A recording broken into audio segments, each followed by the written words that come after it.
The sun was setting. Lu Sheng arrived at the Dawn exclusive spaceship store. Lu Sheng began to observe the ships that were inside the display case with a curious expression. He felt somewhat confused upon realizing that a small level 10 ship cost 80 million black crystal coins. This was an absurd price. Lu Sheng put his hand on top of his head, closed his eyes and let out a sigh. He knew that spaceships would be expensive, but he didn't imagine that he wouldn't even be able to pay the down payment. The frustrating idea of having to pay in installments, even in the universe, was overwhelming. At that moment he understood that the most valuable thing about the Star Pirate gang were their ships. And because of this, if the reward Lan got for him didn't amount to billions, he was going to be very angry. While Lu Sheng was walking through the store, lost in his thoughts, someone behind him caught his attention. Upon hearing this, Lu Sheng couldn't help but feel somewhat curious. When our boy turned around, he saw Chow Chow with her arms resting on her waist and showing a smile. Noticing this, Lu Sheng's eyes widened in surprise. He did not expect to find her here. His eyes filled with fear and he couldn't help but sweat, as he wondered if she had discovered that he ate the crystal devourer and thought that she had come to hold him accountable for it. Xiao Qiao extended her hand and couldn't help but smile, telling him it was a coincidence. She had come with her brother to buy a spaceship, and it seemed that Lu Sheng also had the same idea. Lu Sheng felt relieved and with a nervous smile explained that he hadn't thought spaceships were so expensive. Then he asked her if she had found her pet Pobby, thinking to himself with relief that she didn't seem to have discovered yet that it had been him. With a sad gaze, she let out a sigh and began to think about Pobby. Lu Sheng crossed his arms and began to observe in silence. Then, the two of them started chatting calmly. Meanwhile, in the VIP area, there were 3 men.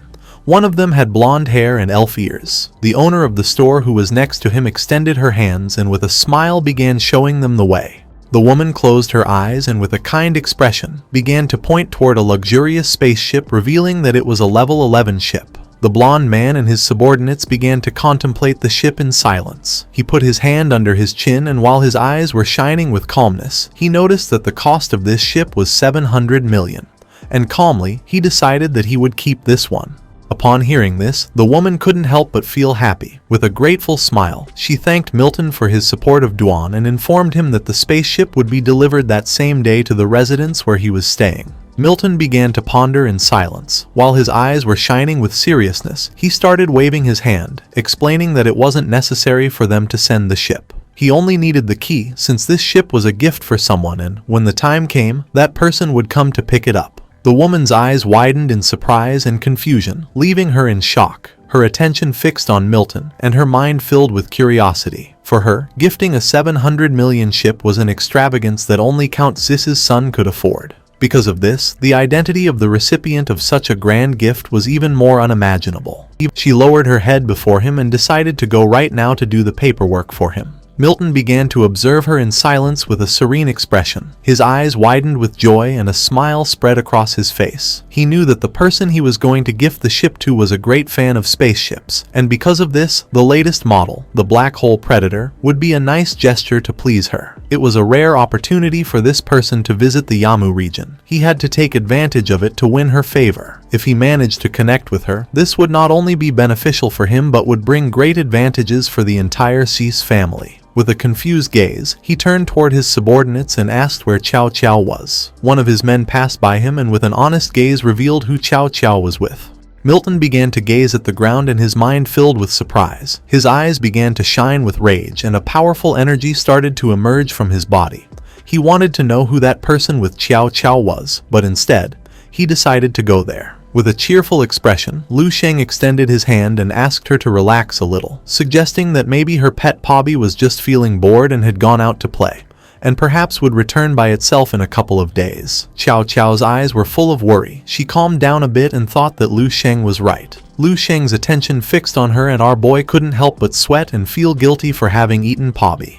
While her eyes were shining, she began to point at Lu Sheng and with a curious smile remembered that he was a citizen who had just joined Xingkong. She hadn't seen him before. She started laughing. Lu Sheng began to observe her carefully. His eyes filled with surprise since he had tried to end the topic several times in order to leave. But she always resumed the conversation, never giving him the right moment. It seemed to him that it had been a long time since she talked to anyone, as she wouldn't stop talking non-stop, which made him suppose that she probably didn't have many sincere friends around. Xiao Qiao put her hand on her chest and began to show a pleasant smile. Lu Sheng soon realized that she really did resemble Fiona a lot. Both were like delicate flowers that had never faced storms in a greenhouse, but compared to Fiona, her status was clearly much more noble. And because of this, the flower that bloomed was even more valuable. According to Lu Sheng, this showed that the gardener who protected her was even more fierce. While Lu Sheng and Qiao Qiao were talking, Milton's men began to observe them in silence. While Lu Sheng and Qiao Qiao were distracted, Milton appeared, started walking toward them, and with a smile caught Qiao Qiao's attention. She turned around, and upon seeing Milton, her eyes widened in surprise and her jaw dropped in shock. With a serene gaze, she grabbed Lu Sheng's arm and with a smile mentioned that her brother had arrived and decided to introduce him to our boy. Lu Sheng felt somewhat confused, not knowing what was happening.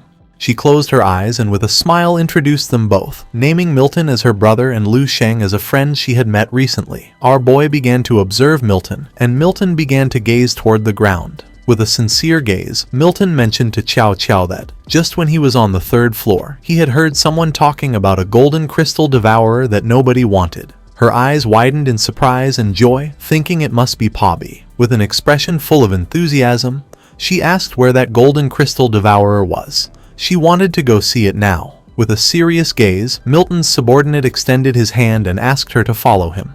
With a smile, she began to follow Milton's men, started waving goodbye to Lu Sheng and asked him to wait for her a moment and talk with her brother, since she had to go see something and would be right back. Lu Sheng remained silent, lost in his thoughts. While Qiao Qiao was leaving, Milton closed his eyes and began to show a kind smile. He began to gaze at the ground and with an expression full of contempt realized that Lu Sheng was a peasant from a low-level resource planet. He began to stare at our boy and questioned whether he believed that just because he had some talent and had gained the backing of an 11th level executor, now he could aim for the C's family. Lu Sheng's eyes began to shine with calmness, realizing that this was nothing more than another damn story cliché. While Milton's eyes were shining with rage, he called Lu Sheng scum of an inferior species. He warned him that he didn't want to see him again, and if he found out that he met Qiao Qiao again, whether on purpose or by accident, something bad was going to happen. After saying this, Milton turned his back on our boy and started walking away, making it clear that Lan, the executor who backed him and his miserable home planet, were going to disappear completely from the universe. Lu Sheng began to observe Milton in silence. With a serious gaze, he asked him to wait a moment. With an expression full of fear, the owner of the store approached Lu Sheng and asked him to leave, explaining that he had disturbed one of her most important clients and that, because of this, he was no longer welcome. Upon hearing this, Lu Sheng couldn't help but feel somewhat surprised.